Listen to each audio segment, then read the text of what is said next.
꼰대입니다. 본론부터 말씀드리겠습니다. 힙한 가수에서 문제적 남자로 브레인 이미지에다가 음원 사재기를 소신껏 밝혀 아주 훈훈한 이미지를 만든 가수 박경희.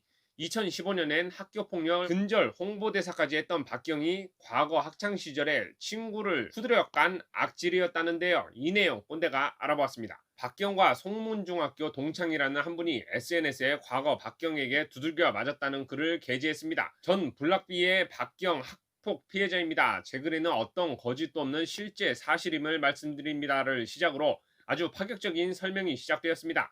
당시 박경은 머리에 짱이라고 지 모양을 새기고 다니는 일진이었습니다. 같이 어울려 다니는 일진들과 함께 학교 후문에서 약한 친구들의 돈과 소지품을 뺏고 했습니다. 박경은 중학생 때부터 욕을 달고 살며 술, 담배는 당연히 기본이었고 저희 학교는 남중이었는데 학교 근처에 여중학생을 따먹었다고 자랑하고 다녔습니다. 그래서 당시 박경의 친구들은 박경을 쎄경 혹은 후다경이라고 불렀습니다. 라고 주장했습니다.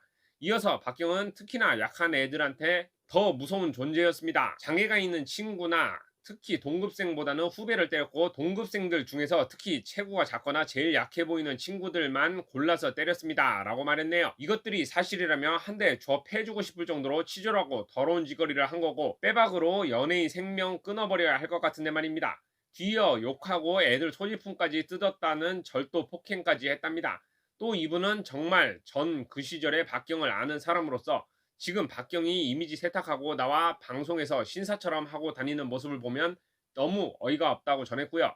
그리고 그냥 썰이 아닌 허위 사실이 아님을 알리고자 당시 학교 주변 상점과 학교 선생님 이름 등 구체적 사실을 언급하였습니다. 이 글이 퍼지자 얼마 후 이 말들은 사실이었는지 박경은 29일 자신의 인스타그램을 통해 당시 저로 인해 상처를 받으신 분들 모두에게 진심으로 사과드린다 라는 내용이 담긴 장문의 메시지를 게재했습니다. 그리고 당시에 그게 멋있어 보여서 그랬다나 어쨌다나 하는 씨알도 안 먹히는 범행 동기를 밝혔고요.